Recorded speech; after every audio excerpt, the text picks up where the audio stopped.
Hello. Welcome back to another section of Mapping the Edge by Sarah Dunant. Hope you're enjoying the start of this one. We're about 3-4 sections in, so if you're just joining us, hi, I'm Julie. I read books over here, and you can go back a couple videos and get caught up to where we are at this point in the book. If you are liking it, give me a little thumb, subscribe so you can catch the rest of the book. And we are going to jump in.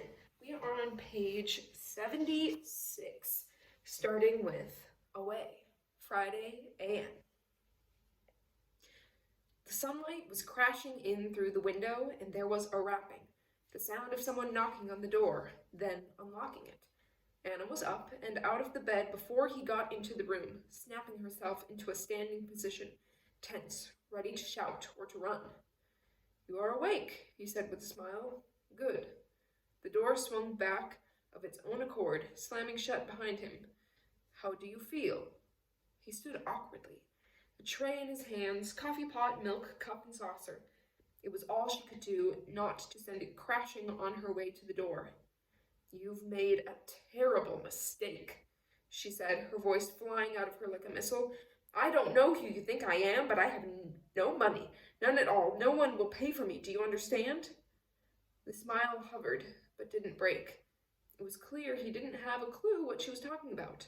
Slow down, she thought. Try again. "Where am I? What happened? What did you do to me?" "Please, don't be upset. You are very all right. You were ill in the car. You don't remember this? I called a doctor for you. She said you were going to be fine." "Where am I?" "In my house. I bring you here last night after you got sick. You don't remember getting out of the car? You spoke to me. I told you what was happening. The doctor made an examination of you, and she said maybe you have, I don't know the word, epilepsia? Or a reaction to something, but I couldn't tell her what you have eaten." Her mouth was too dry, but she couldn't work out if it was fear or the remnants of sleep. "It wasn't anything I ate, it was the drink. The coffee. The coffee, but how? I drank a cup too. Except for the syrup, you're not having a reaction to almonds. I didn't think." She jerked her head in denial. He gave a little shrug, as if the whole thing was simply one of life's mysteries that couldn't be explained. She thought of the locked room and the darkness. He was lying. Even his English was splintering under the strain of deception. As he put the tray down on the table, she rushed past him and made for the door. He made no effort to stop her. It was unlocked. She found herself staring out onto a corridor and then a staircase at the end. She ran to the landing. The stairs led down to a hall. As she leaned over, she could see a front door. Where to now? She stood for a moment, unsure of what to do, then walked back, but didn't go all the way in, standing instead in the doorway. He hadn't moved from the spot. The coffee tray was still on the table, waiting. He looked concerned. A well-dressed man with a troubled house guest. Not a hint of the mob or the gangster about him.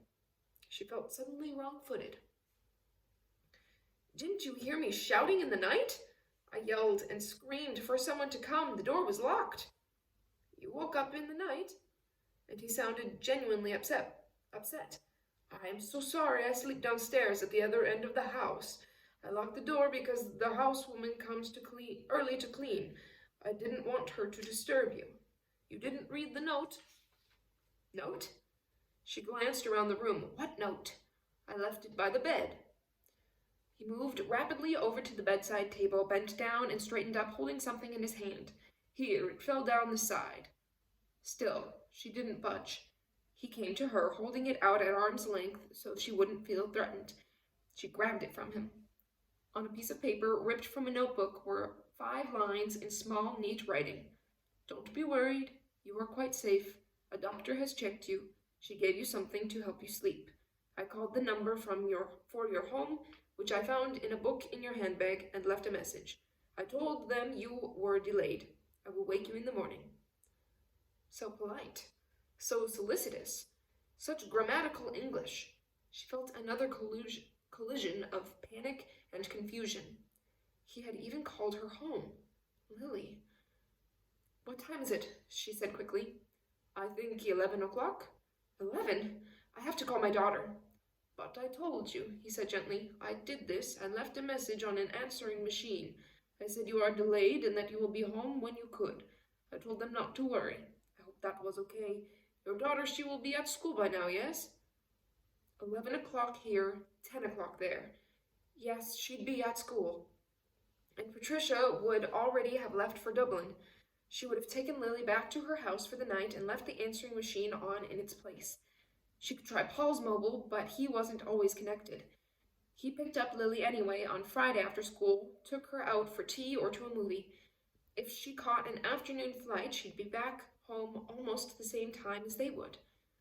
She looked up and found him still watching her intently.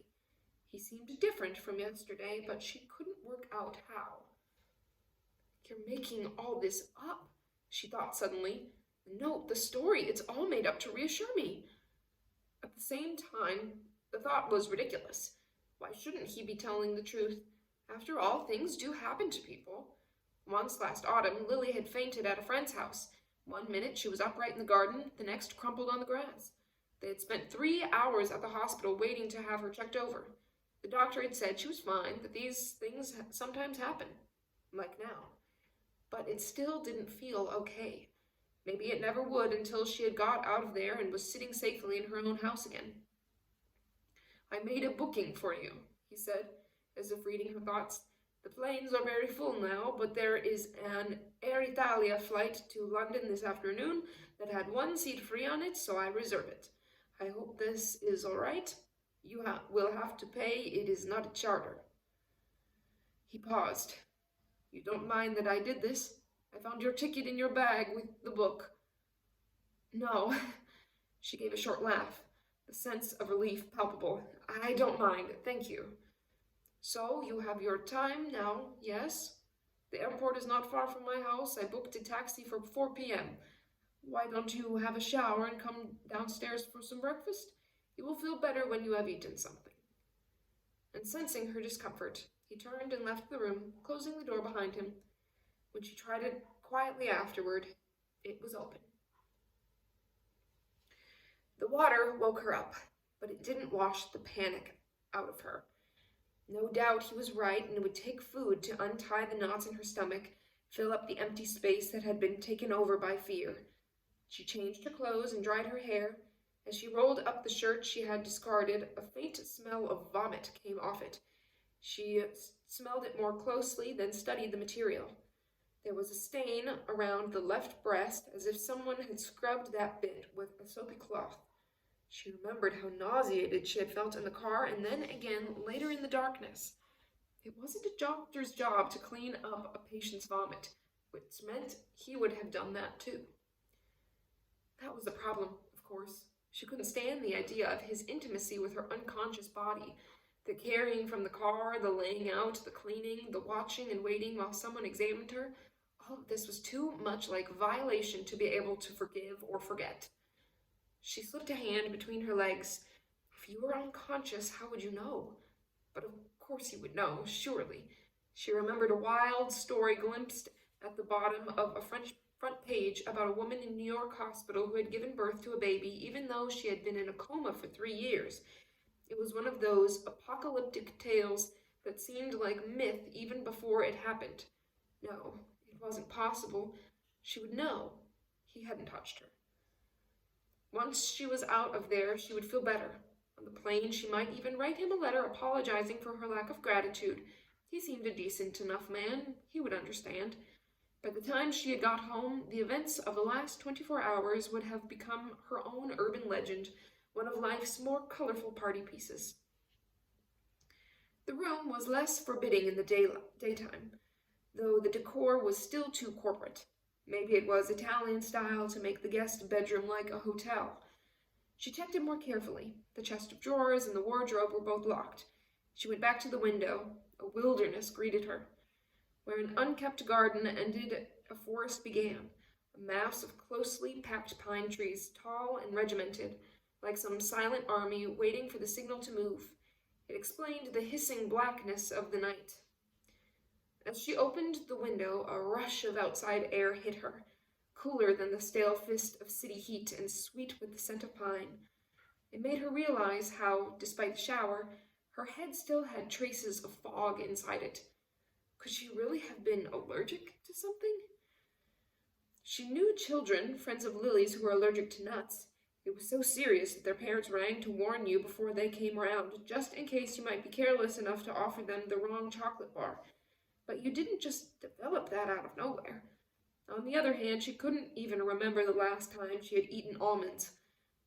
She packed up her suitcase and took it with her as she went. She looked back into the room one more time, imprinting it on her memory, somewhere she wouldn't want to forget, as long as she didn't ever have to see it again. She left the door ajar behind her and made her way quietly downstairs. Her footsteps echoed on the wooden treads. It was a spacious house, old, halfway between a farmhouse and something more pretentious, beautiful, calm. There was no sign of anyone else living there. The sense of isolation made her nervous all over again. She left her suitcase at the bottom of the stairs. To each side of her there were a number of closed doors and one at the end of a hall open. Another time she might have been curious enough to pry a little, but it somehow didn't feel right. She made for the light. It was an extraordinary room, large and open, with a stone floor and 2 long high windows through which the morning sun was pouring. There was hardly any furniture, just an old sofa near an open fireplace, a chair and a table laid for breakfast, at which he was sitting. The space seemed too big for him, except he wasn't alone in it. On the walls all around him were photographs, dozens of them, blown up and framed like paintings, every one a study of the same woman. She was young and attractive, with full black hair like an ink cloud against almost translucently pale skin. In some of them she was talking, animated, busy, apparently ignorant of the camera. In others, staring or smiling, almost coquettishly straight into it. A good-looking, stylish woman radiant with life. For the photographer who took them, creating such a gallery had obviously been a labor of love. This couldn't be him, could it? She thought, at the same time as absolutely knowing that it was. He rose to greet her. He had changed too, a cotton sweater over a pair of jeans with a pronounced center crease in them, and his hair brushed back from his forehead. His eyes looked smaller, and the morning sun picked out a network of lines on his face, 2 furrows along his brow as deep as the trouser press, making him older than she had thought. He reminded her strangely of Dirk Bogarde, after he had given up on the matinee idol in search of roles more complex and more sinister. Something unnatural about the way he held himself. She thought of the stain on her shirt and all those little bottles of hotel gloop in the bathroom, and her mind lit up with warning flares again. Even if I'm wrong, I have to get out of here quickly, she thought. On the table was a basket of fresh croissants and pastries with 6 kinds of jams and honey, a parody of a perfect breakfast. He guided her to her seat, pulling the chair out for her in a gesture of old-fashioned courtesy. You feel better? Yes, thank you. Good. She refused the coffee in favor of plain water, but ate the bread and jams.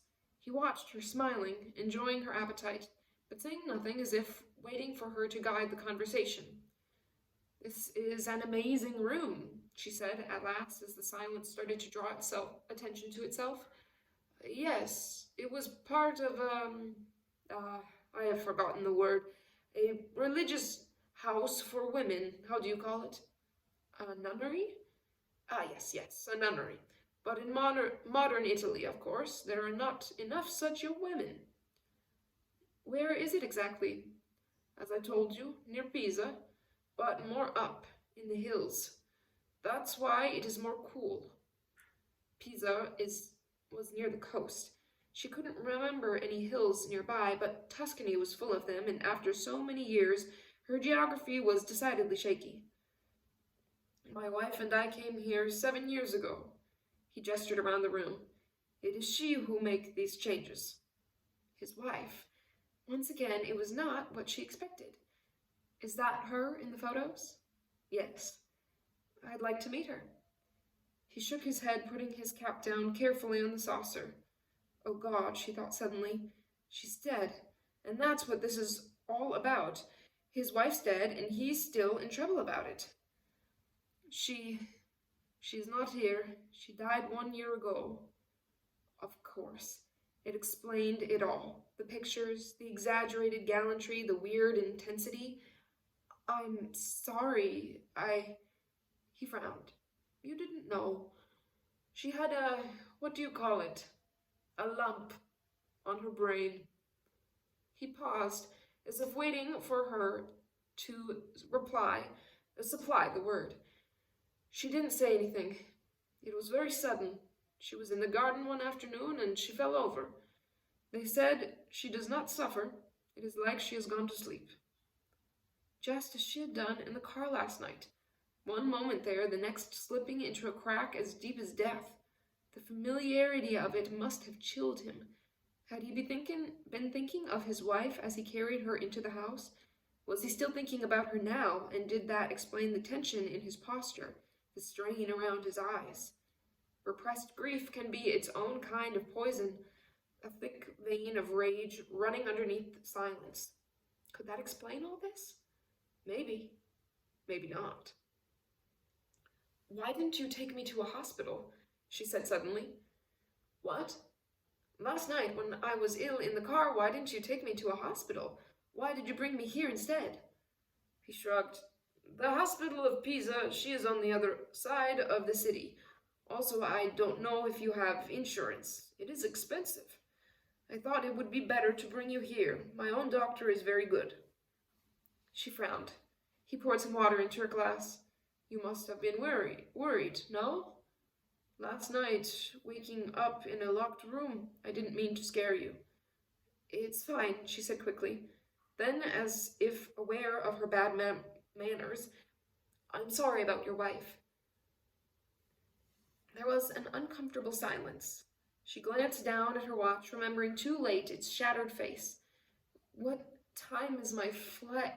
5 o'clock. There's plenty of time. Have something more to eat, please. But the food was doing nothing for her nerves. She sipped at her water. The house was so quiet. It was hard to believe a major airport was only a few miles away. No more? Okay. Shall we go sit in the garden? It is not so looked after now, but there is a place in the shade where it is very pleasant. Or would you prefer to rest some more? She had a sudden picture of a seat under a tree and a woman falling backward into death. She pushed her own chair back and stood up from the table, the two images clashing fiercely in her mind. Actually, if you don't mind, I think I'd like to go to the airport straight away. He said nothing. The silence grew. It was almost as if he hadn't heard her. I need to sort out the ticket, she added lamely. The ticket is ready, he said quietly. I asked them when I called. Yes, but I'd like to get there early. In a world where good deeds hadn't been squeezed out by suspicion, his care might have been read as kindness.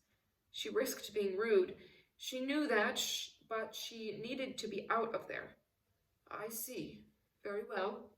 And his voice was mild. He got up and moved to the other side of the room, to a sideboard with a phone on it. He turned to her as he picked up the receiver. You're sure you can't stay longer? You don't look so well yet. You could lie in the sun, go for a swim in the lake. I still have some of her things. Her costume would fit you, I am sure. He paused. I would be happy to have you as my guest. He's a man on the edge of middle age who misses his wife too much, who yearns for company and doesn't know how to get it. It didn't have to be sinister. It could simply be sad. The world is full of sadness. Be polite, Anna thought to herself. Be polite and don't let him know how much he scares you. I'd love to, next time, she said evenly. Next time I'd love to stay. He went back to the phone. He said hello a couple of times, then sighed and started punching the buttons in an irritated kind of way. He turned to her. I'm sorry the telephone, it is not working. It happens sometime at this time of day. Not enough people to pay the workmen the right bribe. I will try later. If not, the taxi I booked this morning will be here at 4. Only this time there was something in his voice that sounded different. The lie seemed to leak like a spreading stain across the stone floor. She felt panic, like a swarm of fireflies in her stomach. She thought about walking out the front door. Without her holdout, she could move as fast as he could, probably faster. There must be a road somewhere, and where there was a road there would be cars, drivers, but she had forgotten he still had her handbag, tickets, passport, money. She wouldn't get anywhere without them. He was saying something. The car... What? I said if it is so important for you to get there now, I will take you in the car, but I have to get it from the garage. Well, thank you. I mean... She fumbled, caught again between his solicitude and his creepiness. That's very kind. It's not a problem. He cut across her, definitely cooler this time. You get ready, I will get the car. If I could have my bag? Your bag? Yes, my handbag. You took it last night? It had my address book in it to call my home? Yes, but I put it with you in your room. Where? Under the bed, he said rather impatiently.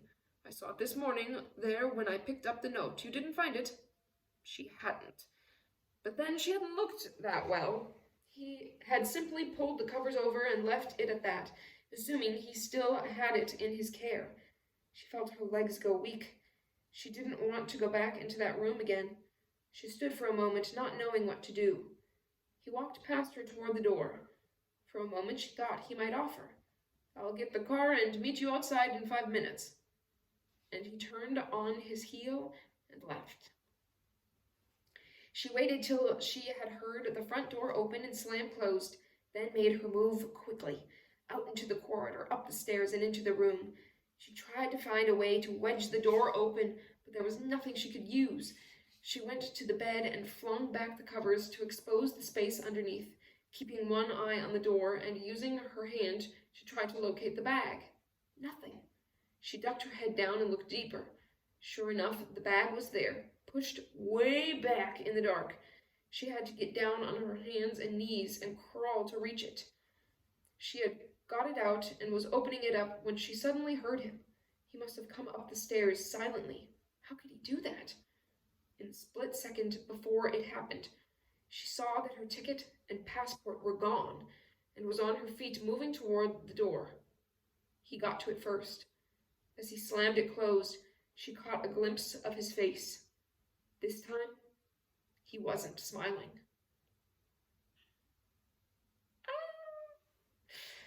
Page 87. Away, Friday, a.m. She stopped talking and put the receiver down. In an inner courtyard below the kitchen window, a woman was hanging out washing, using a pulley system to push the clothes farther out into the sunshine. The image echoed a film she had seen somewhere. Italian, black and white, 50s or 60s. She couldn't remember the title. All right, he called from the other room. There was no answer from Patricia's. I got through to Paul's mobile and left a message. What about your daughter? I left one for her there too. She's crazy about phones, especially the mobile. Loves all the buttons. Good. Now we can have breakfast. Patricia must have left for Ireland already. I should have talked to her before she went. She'll be worried. You should have warned them you'd be late. He stood in the doorway, dressed to go out, linen trousers and a soft cotton shirt. Casual, deliberately. If she went up to him now and put her hands on the material, she would feel money, and behind the money, flesh. A part of her would have liked to go back to bed with him now, but along with the missed alarm, the morning had brought with it a renewed fear of her own desire and the damage it could do to both their lives. He took pity on her. Didn't you tell me that this guy, what's his name? Paul. Didn't you say that Paul picked Lily up from school on Friday anyway? Yes. So, by then he'll have got your message and will tell your babysitter himself when she calls. What did you say? That I'd miss the plane and I'd be back sometime over the weekend, whenever I could get another one. There you go, crisis over. Come on, I'm starving. Let's go eat. First, I have to book a return flight. Anna, he laughed. Our relationship may be almost exclusively carnal, but if there's one thing you must have learned about me, it's that I can't function on an empty stomach. It makes me irrational and difficult. It had, right from the first phone call, been his humor that had been one of the attractions. She liked the way it earthed the tension in her. Don't tell me you have to go to football matches, too. He shrugged. Why do you think I suggested Florence? See, and all this time I've been thinking it was about infidelity.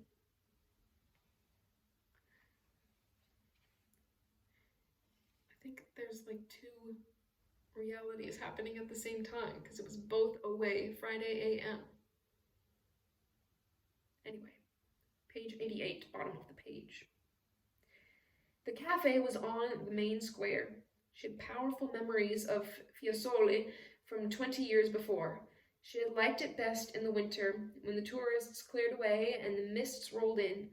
There was a monastery she used to visit, no longer used by the church. You could go and sit in the cells, stone bare and cramped, thin windows cut into thick walls, with just a cot bed and wooden table as furniture, all preserved exactly as it had been for centuries. She liked imagining the monks, living there in prayer year after year with only God to keep out the cold, until at last their souls flew free through the keyhole window. What at 18 had seemed romantic now felt rather cruel. But then, since Lily, even acts of kindness could make her cry, add it to the list of ways that children undermine you. Across the table, he was concentrating on his stomach. She studied him studying the menu, as he had done on that first evening when they met. He had warned her then about his obsession with food. She had found it annoying, then funny. Now she simply found it familiar, which was somehow more disturbing. How quickly it happens. They had both been so sure of themselves that night, riding the wave of each other's confidence. Where he saw a good lay, she saw a good story. Nothing more, a no-risk venture. Easy. What had changed? Somehow, without her realizing it, this man had walked through the keep-out notices with which she had decorated her life. In the 6 3/4 years since Lily had been born, she had got used to accepting that she would never feel this way again. It wasn't that she was an obsessive mother. On the contrary, she had both the appetite and the capacity to enjoy being free of her daughter sometimes, to play as an adult in a grown-up world. But not this world. Not like this. She had come to believe that the sweet/savage energy of sexual passion had all been torn out of her at the birth, torn out or rechanneled into the deeper passions of mothering. The few men she had slept with since then had been deliberately second-rate, picked more for their availability than their charisma, a way of keeping one's hand in, checking that the machinery hadn't gone rusty through underuse. They scratched the itch, and she went back to Lily renewed. She didn't want for more. She didn't have the energy for it. Of course, there had been times when she had found herself mourning the loss of intensity, but then Lily would walk back inside her head, and there would be no room for such nostalgia.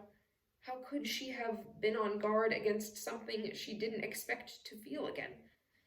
As he had said, it was no one's fault. What you felt was one thing, and what you did with it. It was what you did with it that mattered. So, tell me about your plan for the weekend, he said, submerging a hunk of bread into olive oil as an impromptu first course, while they waited for the food to arrive. After we've visited your monastery, I think we should get out of the city, drive up into the hills, away from the heat and the crowds. Where? Castantino? To the east?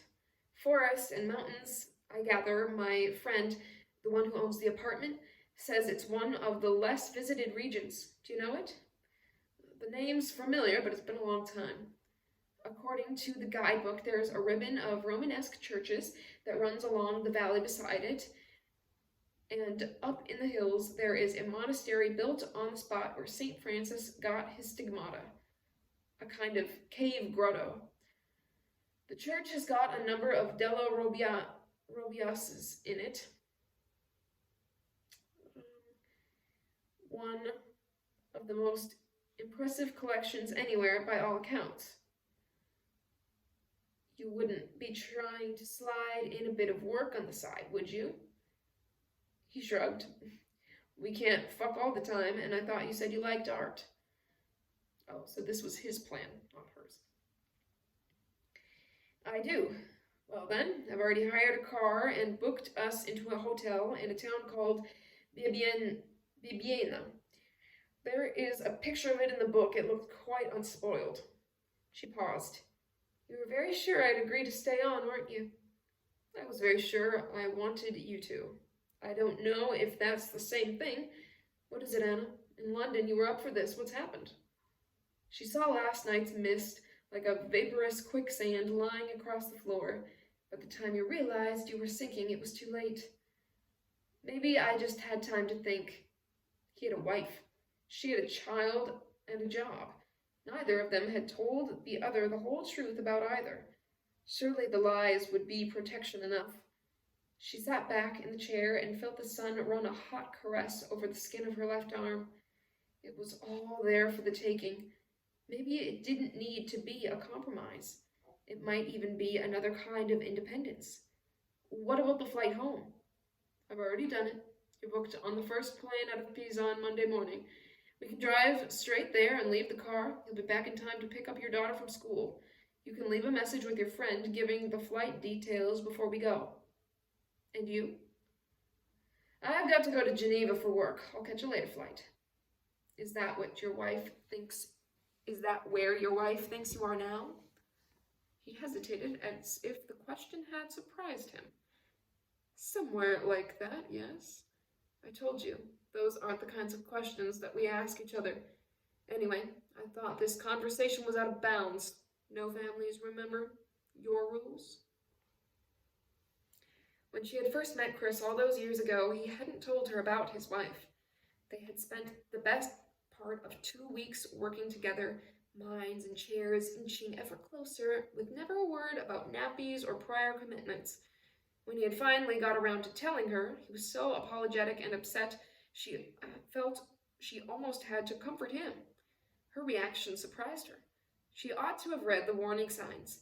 Emotional riptides at play. Only strong swimmers should proceed.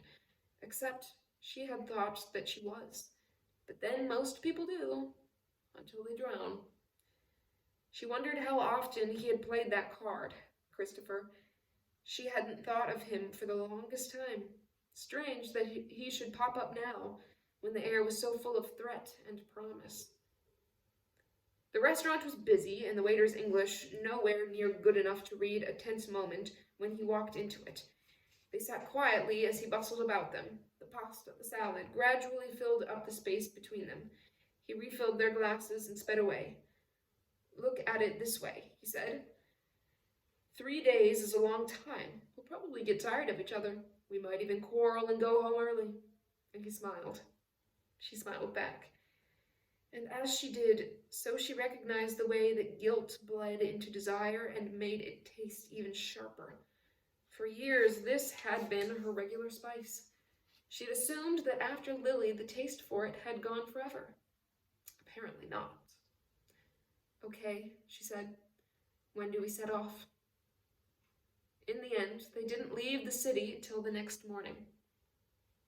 The monks' cells on the top of the Fiesole hill were pleasantly cool in the midday scorch, but the stones told stories of centuries of celibacy and isolation, and the lack of human heat sent them spinning back into each other's arms. It was as if they had been waiting for an excuse.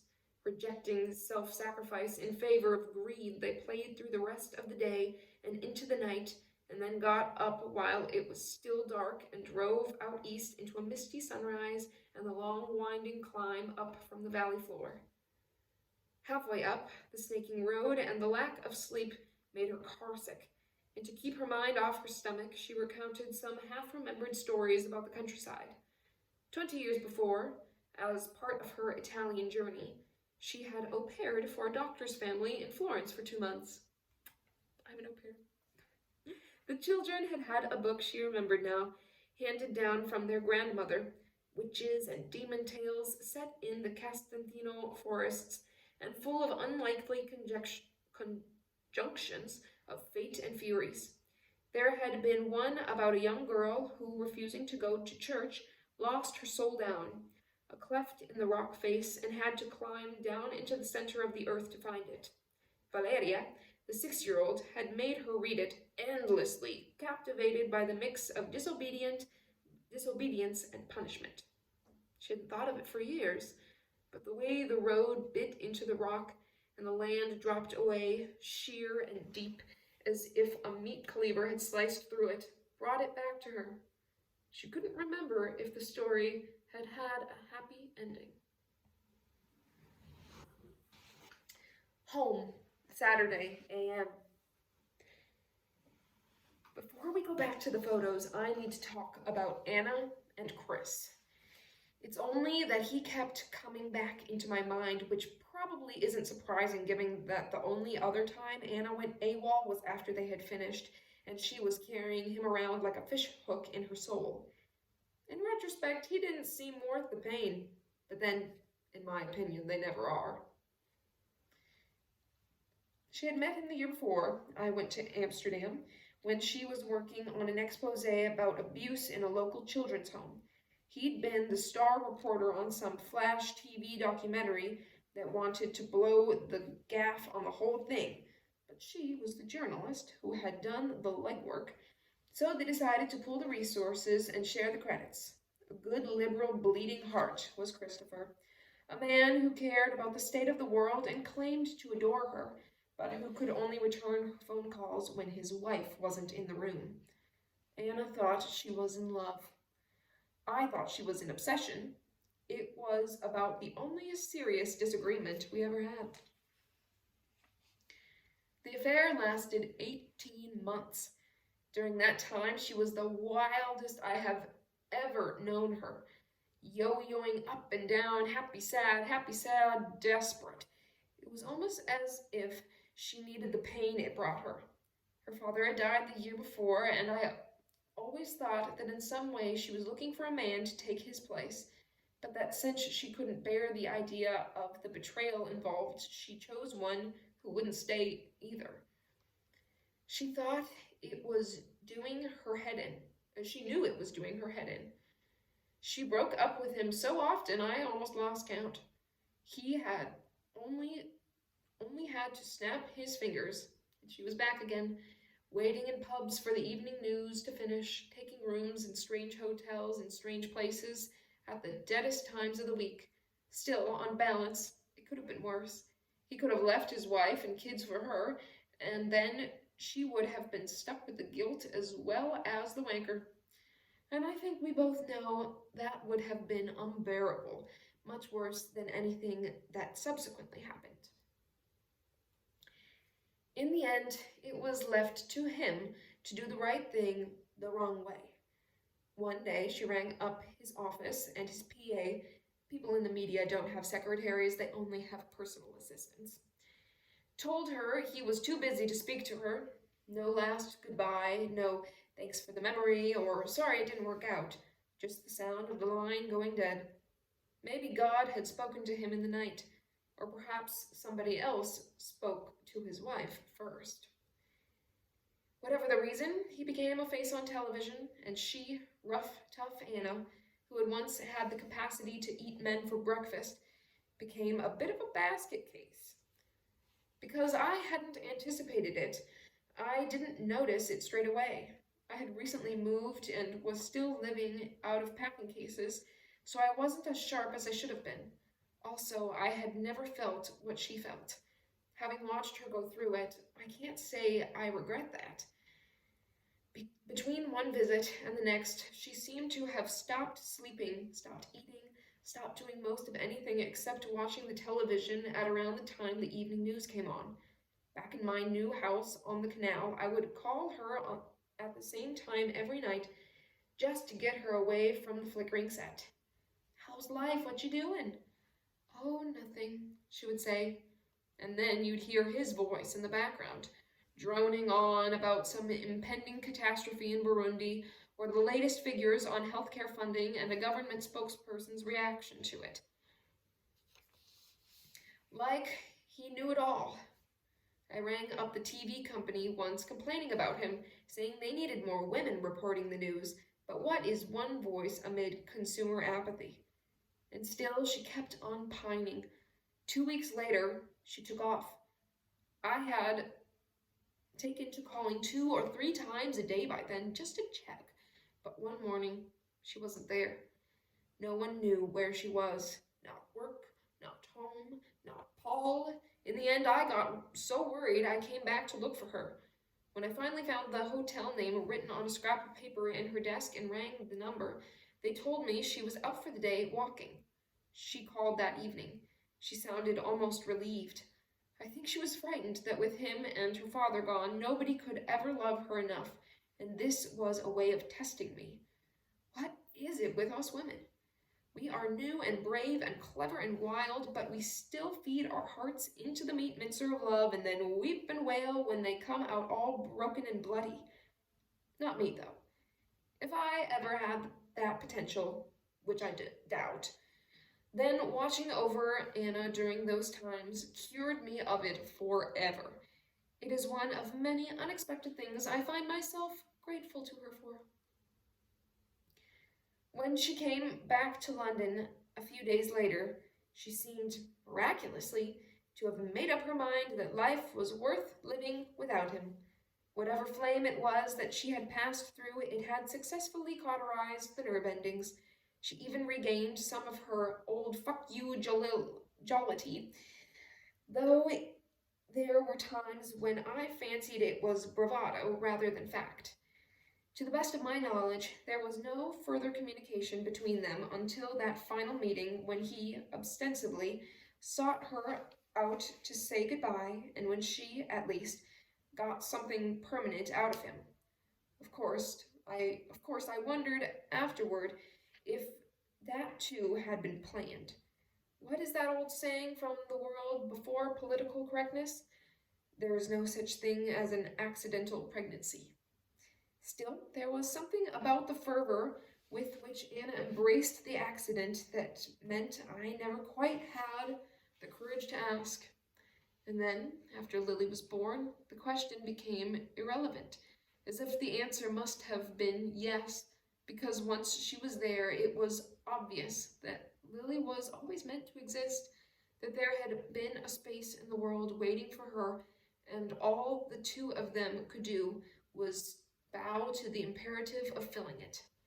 And so, Christopher was finally eclipsed by his own offspring, a fitting conclusion for a man of such narcissism, and Anna was released from the jaws of the wolf. In the years since then, I have often wondered what it would be like, or when she met someone else who proved important. But it has always seemed to me that she has turned her face against that possibility, too much in love with Lily to bother falling in love with anyone else. I sat at her desk in her study and tried to imagine myself into her shoes. Sometime last weekend she had made the decision to go to Florence. I went through her desk again, this time with more care. Such work suited my talents well. Slow, steady, methodical. I found bills and notes and paper clippings, some so old that they were fading at the edges.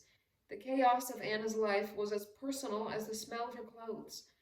During the years we lived together, there had been firm demarcation lines between her space and mine. I had always envied her ability to operate in the middle of the whirlwind. Finally, on the back of an envelope in the middle of a set of papers, I found jottings of flight details and prices, the kind of thing you scribble when someone is talking to you over the phone. There was a travel agent she used for Amsterdam, a guy who got her good deals and managed over the years to fiddle some frequent flyer miles. I found his number, but when I got through, he hadn't heard from her in a couple months, which meant she must have booked elsewhere. I flicked through her contact book. Maybe there was a connection in Florence I didn't know about. It was strange to come across my own name there, an address written hurriedly in pencil years ago, with phone and later fax numbers added. A sudden thought struck me. If she were in some kind of trouble and for whatever reason felt she couldn't call home, would mine be the first number she'd dial? But when I called my answering machine, there were only 2 messages. One from a colleague inviting me to a barge party for his 40th birthday, and the other from Renee telling me he was still in Stockholm and would call when he got back. I returned to my search, and in the end, came back to that drawer with the guides and the photos. I laid the pictures out on the desk like a magazine editor looking for a cover shot. 6 smiling Annas stared out at me, confident, poised. By their side, I put the stack of Guardian weekly guides. There were 3 or 4 of them, and they dated back over 2 months. Since everything in them would be out of date the day after they finished, why bother to keep them? I flicked through the most recent. It fell open over a rack of staples. I was staring at a densely printed page of what looked like personal adverts divided into columns, with 3 or 4 of the entries ringed with black felt tip. I checked the masthead. Soulmates. Soulmates? Then I read the marked entries. Professional man, likes culture, music, and life. WLTM. Oh, what does that mean? Lively female. 35 to 45. GSOH. To talk and maybe more. ML. And then I think it's a postcode. 32657. Sorted, straight. But thinking there must be more to life than this. If you are over 30 and can still walk on the wild side, call me on ML 457911. Solvent, successful romantic, wants soulmate to watch ER with. If you are same and under 40, GSOH, I'd like to hear from you. ML 75964. I checked the other magazines. Each had a couple of ads ringed, and all of them had one thing in common. They were in search of a lively, willing woman under 40. I couldn't believe it. Anna looking for lovers in a newspaper? It didn't make sense. I knew about my friend's love life, didn't I? Since Lily's birth, there had been a couple of flings, both while she was abroad for work, and more recently, a one-night stand when Paul had taken Lily to Brighton for the weekend. The last encounter so forgettable that she claimed not to remember a name. We laughed about her amnesia. But sex through the want ads? It wasn't the same thing. Even the words smelled of loneliness. Imagine being so needy that you couldn't watch ER alone. Imagine ringing for a newspaper for help. I wouldn't do it. Maybe that was why she hadn't told me about it. A man. Could this really be what all this was about? And I think we'll stop there. Picking up next time on page 99. I think I used to know what all those letters mean, those acronyms. So I might look those up and just pop them in the description for you so that you can know what they are too. Yeah, hope that you enjoyed Mapping the Edge, and I'll catch you next time. Bye.